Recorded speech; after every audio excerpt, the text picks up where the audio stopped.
Hey folks, and welcome back. Today we're going to be taking a look at the Glade of the Evil Oak from Steamforged Games. Now, if you haven't seen my last video, in it I talked about the box that leads up to this one and sort of adventure path that leads into this story. I was pretty excited about the miniatures in that box, and I still am. I have owned a lot of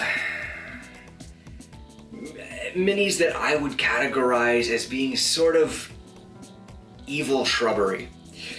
Twig blights, ents, dryads, all that kind of stuff. I've had a lot of those over the years. The ones in that box are definitely my favorites. They have this strange alien kind of aesthetic to them. So often what you'll find is something that basically falls under the design sense of being an evil twig, which is just not very fun to paint, not very visually interesting, whereas these were super cool. So I'm hoping that carries into the giant monster that is inside this box. And let's find out. What I'm gonna do is open this up, we're gonna take a look at what's inside, I'm gonna read through the adventure path, and then we will talk about that together while we do a little painting. Let's get started. Alright, so we start off with just an advertisement for the other things you can get from Epic Encounters boxes. And then we've got the tokens. If you don't have the previous set that accompanies this one, they provide you tokens to make up for the minis that you don't have that are involved in this scenario. That way you can still run this scenario without needing to provide anything that isn't in this box. And then we've got our battle map. So let's unfold that. Have a look. Okay, it looks like we've got one long path into what I'm assuming is the Glade of the Evil Oak, and two kind of alcoves or little glades off to the side. Maybe those are used for ambushes or hiding spots. And on the other side, looks like a kind of like a palette swap of the same map, actually. I wonder if there's a mechanical reason for that. I will check it out in the book and let you know. Then we have the adventure book itself, with the premise of the adventure, the path, all of the mechanics for the monster and the environment, usually 3 times over at 3 different difficulty levels so that you can tailor it to your party. And these are filled with lots of tricks about how to run the monster, how the monster thinks, what its tactics are, what it might do to the party in different situations, who it wants to target with what. Lots of good information in here that make running these encounters really simple and fun. And finally, the mini itself.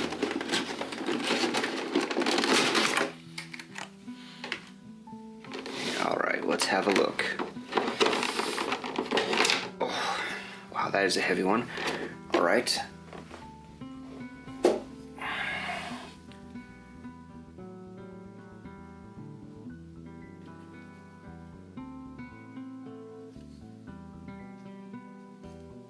So we continue the design aesthetic of a multi-armed, kind of a forest swamp monster that looks like it's made up mostly of gnarled roots, old bark, and moss.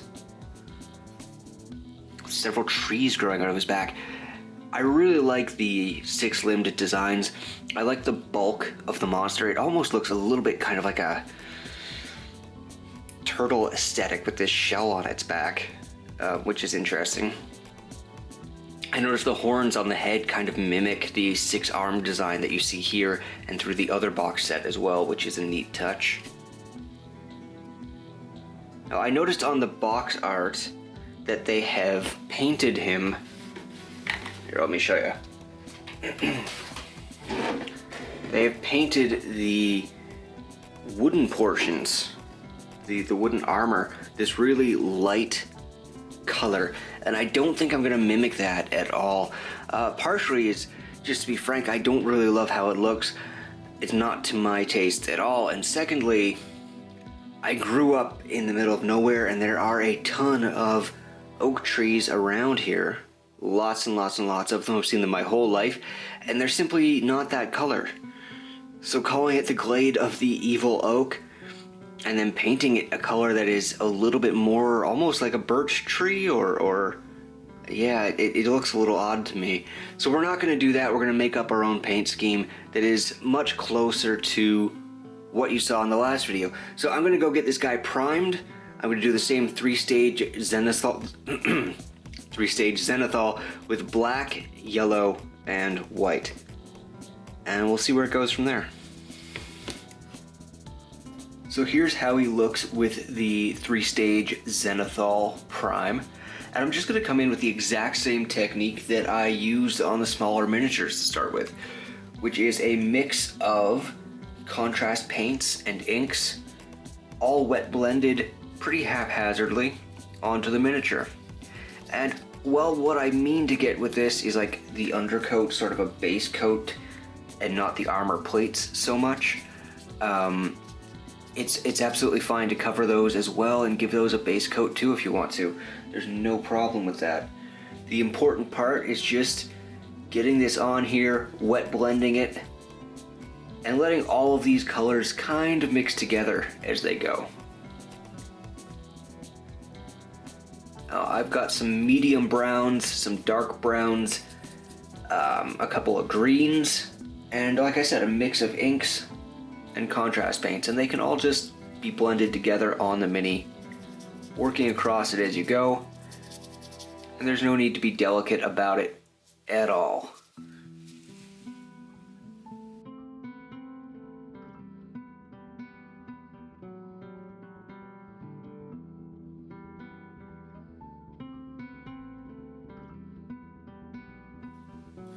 So here we go. This is what he looks like with the base coat on.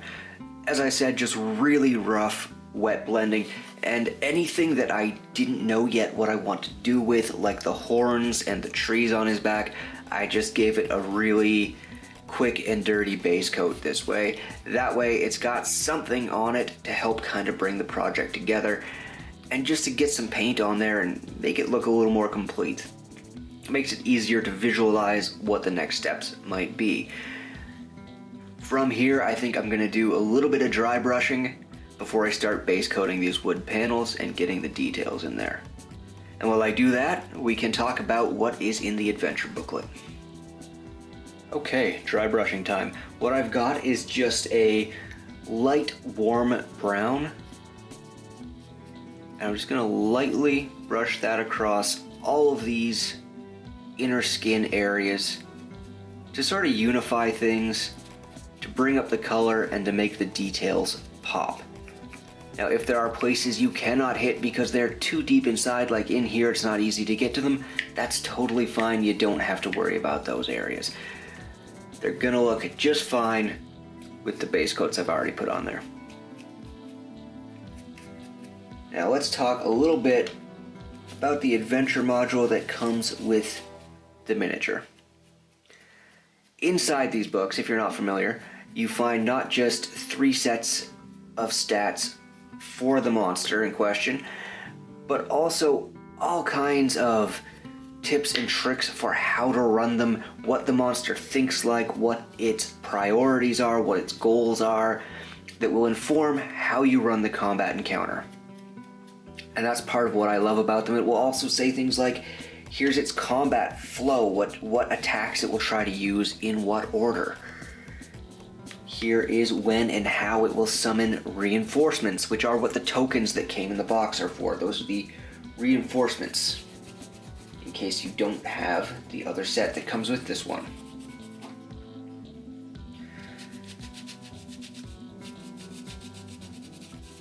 Likewise, it has environmental hazards, it has lair actions, and it has other special attacks that the monster can do. It makes running it incredibly easy. And personally, the way that I run my campaigns, the way that I run my monsters and human villains as well, is to make sure that I know their motivations, their tactics, what they want to achieve before I play them. That way, when my players inevitably do something that I was not anticipating or could not anticipate, then I know how to improv around it because I know what the monster wants, I know what its goals are, and I know what it knows it can do. And that's what these booklets provide, and that's why I like them so much. It's because they're actually useful for planning your encounters. It's not just stat blocks, though it does have those, of course, but it's everything else that goes into successfully running this kind of creature. It's actually provided. You don't have to make it up yourself. You don't have to do all the work that usually comes with these things. Like a lot of products, they don't plan for that. They don't tell you those things. This one does. They make it really easy to run your monsters.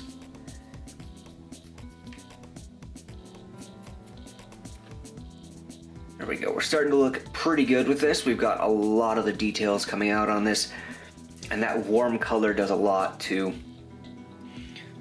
pardon me, to make everything pop and to contrast against the greens and the browns, because this is sort of an orangey brown, which is very different from everything else that I used. So I'm just going to finish these last few spots. And that will actually pretty much wrap up the inner skin tones for the mini. From there we can move on to detailing the wooden armor plating and the trees and all the little plants. So the bark of an oak tree is usually a really rich, dark brown. Unfortunately, I painted a tree monster not too long ago, and that's pretty much the color scheme I used, and I don't really want to repeat it. I don't really want these two monsters to look that similar. So what I've done is mixed together a brown and a gray to get a really desaturated brown. The reasoning for that is, throughout the encounter book that comes with this, they kind of repeatedly describe the monster as being kind of the undead equivalent of a tree monster. Like, it's not healthy, it's not well, it's kind of an undead tree, which is pretty strange, and I like it a lot, and so I'm gonna play into that. So, the bark of a dying or really weathered and unhealthy tree is gonna be a lot more gray and desaturated. And sun-weathered. So I'm going to start with this kind of gray-brown and work it up through brighter grays rather than going with browns. And I think it'll be okay. We have a lot of color, as you can see, in sort of the skin tones, such as they are, beneath that. So I think going with this desaturated brown could look pretty good. So I'm going to base coat all of these armor pieces and anything like this tree stump here that's growing out of him, that's all going to be this color. So here is how he looks with that desaturated brown base coat. Then I'm just going to take an old brush that has already taken quite a few beatings in its life and start dry brushing gray over top. There's absolutely no brown in this mix. This is just a straight gray to do some weathered bark.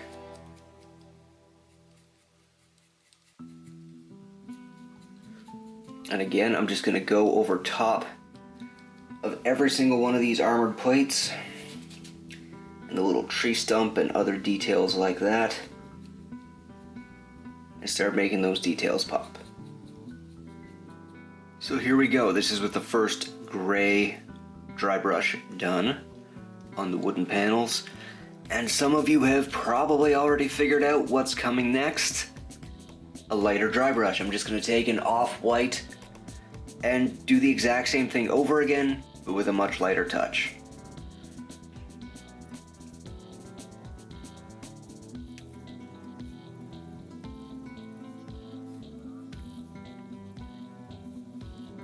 So here's how the armor plates turn out, and believe it or not, this brings us pretty close to the finish line. I know it doesn't quite look like it yet, but trust me, these other details are gonna go really quickly.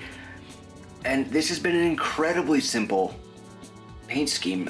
Just like the video before this one with the smaller miniatures, you can use really simple techniques on these and get really nice results. I'm incredibly happy with this guy. I always am with the Epic Encounters monsters. They always end up looking fantastic. So I'm just gonna start base coating the rest of the mini. Now, what this looks like to me, how this reads, is that this is like a mud flow with some moss that the trees are growing out of. So that's how I'm gonna paint it, is mud and moss. So I'm gonna start by base coating everything up here, the rocks, the moss, and the plants. And then I think I'm gonna use a texture paint to do the moss, which you don't have to do if you wanna just paint it a dark brown, like maybe a dark, rich red brown to contrast with the bark plates and the browns in the skin. That would be fine, but I wanna get some extra texture in there, so I think I'm gonna use a texture paste. So first, I'm gonna start on the moss and the rocks and base coating all of that. I'm going with a nice, bright, kind of a yellowy green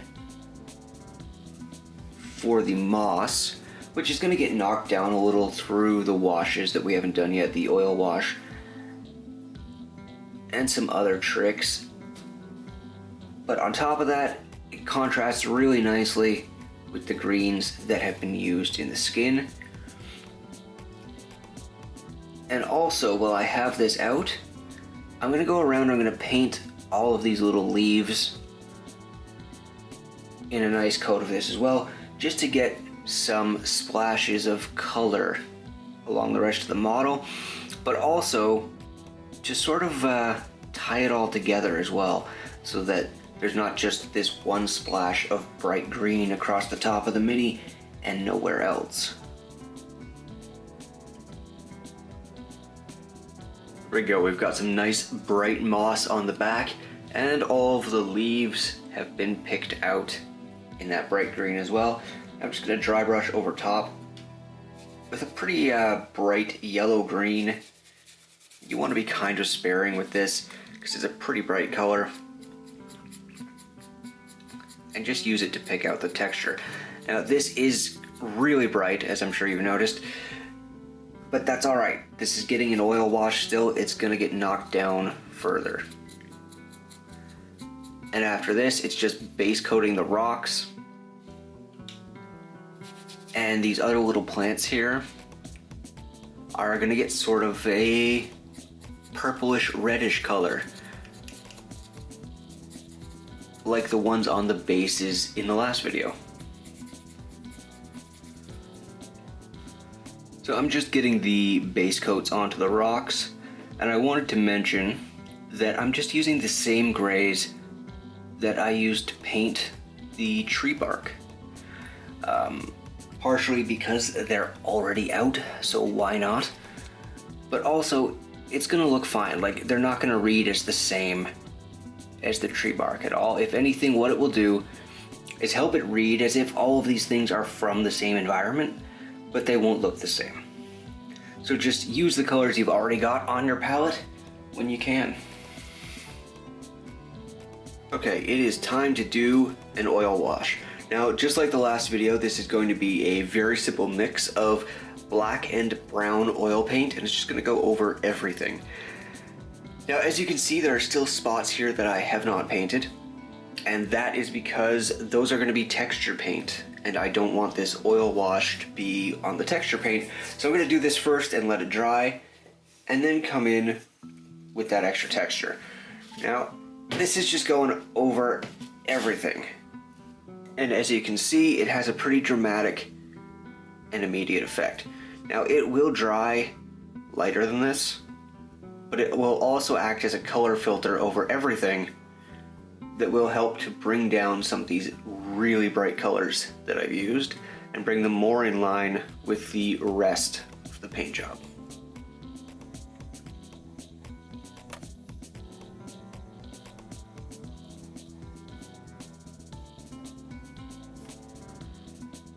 So now my oil wash is dry. And you can see how it's kind of put a dingy filter over everything, as well as darkening the shadows in all of these really detailed areas, which is fantastic. Now, all I really have left to do is put on the texture paint on these unpainted areas on top, which I'm going to do right now. And of course, I'm going to do something more with the horns on the front of the miniature. See, the mini really doesn't have a face, like there's no eyes or anything like that to draw attention there. So I've been debating what to do to bring some more attention to the face and some more color, going back and forth on what I want to do with the horns. There are a few options, but I think I've picked one. So as soon as I get this texture paste on here, we'll move on to that.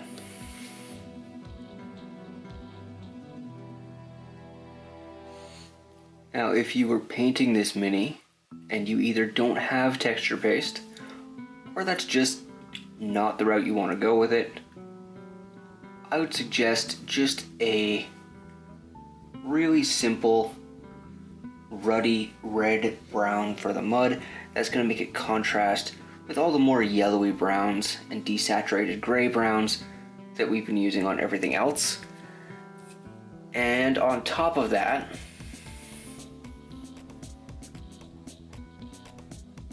there we go. I would just do a really simple wash and maybe a volumetric highlight, and that would be about it. It would be really simple to do, but I thought this was an opportunity to just bring in a little more texture and to use a technique that I didn't use the last time I painted kind of a giant tree monster. It's just something a little different. It's simple and easy, and I think that looks pretty good. So, as you can see, I took a few minutes to get the base done. There's nothing special there, just the same basic techniques, base coat, dry brush, and wash that I use on the entire miniature. But now I want to talk about the horns. These are kind of the last thing that really need any attention, and you could certainly leave them like they are and it would be fine. It would be very tabletop ready, but I don't know, I want to do something to bring more attention down to the face since there are no eyes. I was thinking originally that I might do them kind of like animal horns, but I really don't like that idea. Nothing about this reads as an animal, it reads entirely as a plant, so I'm definitely not going to do it that way. I was looking through the booklet and I saw this piece of artwork, and I thought maybe I would do them fluorescent green, kind of like these lines that are carved into the miniature in this piece of art, but I was really afraid that it would throw off the color balance of the rest of the miniature, and that by putting something so bright on there, I would lose all of these little green and orange flares and how bright they are by changing the volumes of the mini. So instead, what I'm going to do is I'm going to try using some of this dirty down moss on the horns. This should give it a slightly different texture. It will be much more matte than the rest of the paint is, and it will bring a little something different to the horns, hopefully without throwing off everything else. So let's give that a shot. So when this effect paint goes on, it looks very vibrant, a little dark, but very color dense, very saturated. And you want to be careful with it. It will change a lot as it dries and start to look more and more like moss, becoming very matte and changing color a little bit. Any brush that you use with this, though it is water soluble, any brush that you use with this is going to be basically a ruined brush, or you should only use it for this in the future. So make sure not to use your nice brushes with this kind of thing. So, final thoughts. Honestly, I think this one kind of speaks for itself. I love how this has turned out, and you saw the amount of effort and technique that it took to make this happen. It was incredibly easy. There's nothing like, if you're watching this video, you have the skills to do what I did in this video. That's how simple this was, and look how it turned out. Honestly, I'm thrilled with it. As for the booklet that comes with it, it's everything that I want for this type of encounter. It tells you not just the stats for the boss at 3 different levels and the environment hazards, but also how the boss thinks, what its goals are, what kind of attacks it prefers, and why, what advantages those attacks have for it. All of that is spelled out so that it's not just enough to run the encounter, but when your players inevitably derail the encounter, you have the information that you need to improv and to make the rest of it up on your own if you have to, which is perfect and exactly what I want out of something like this. On top of that, I mean, come on, I just love this mini. It looks great. Really happy with how it turned out for such a honestly low effort paint job. Really happy with it. If I had to find a flaw in the box, it would be that we just had a tree monster in one of the recent boxes, a giant tree monster, and he looks great too. I painted that up in a previous video, and I'm really happy with it. Do I need 2 giant tree monsters? I don't know. The encounters that come with them are very, very different, mind you, but if you're in this for the minis, which I think a lot of people are, most people are probably going to buy just one of those 2 encounters, would be my guess. They're both fantastic minis, and which one is right for you is going to just depend on your sense of aesthetics if you're in it for the minis. That said, I love this box set. I love the one that came before it. There are very few products out there that are doing minis of this size, of this quality, that are this friendly to beginner painters at this price point. If you've enjoyed the video, please hit like and subscribe. Come on back for the next ones. I'm going to be jumping back into my Underdark terrain crafting sets next. And please leave a comment below what you think of this monster. Thank you, and I'll see you on the next one.